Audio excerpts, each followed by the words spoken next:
இந்த தேர்தலில் யார் முதலமைச்சராக வருவார்கள்?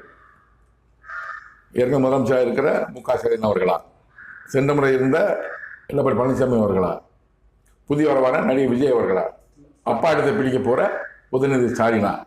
அவர் எல்லோருமே கனவில் இருக்கிறார்கள். இங்க சோதரர்கள் அவர்கள் ஜாதகத்தை வைத்து இவர் இன்னும் கணிச்சு இவர் தான் வருவாரு, நடிகர் விஜய் தான் வருவாருன்னு சிலர் சொல்றாங்க.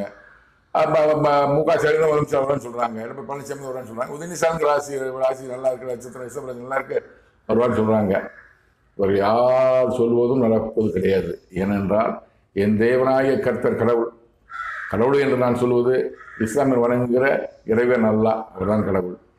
கிறிஸ்தவ வணங்குகிற யெகோவா எனும் நாமம் கொண்ட தேவனாய கர்த்தர், அவர் தான் கடவுள்.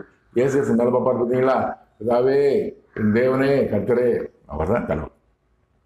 இந்துக்கு மேல கூப்பிடுற தெய்வமே ஆண்டவரே, அவர் தான் கடவுள்.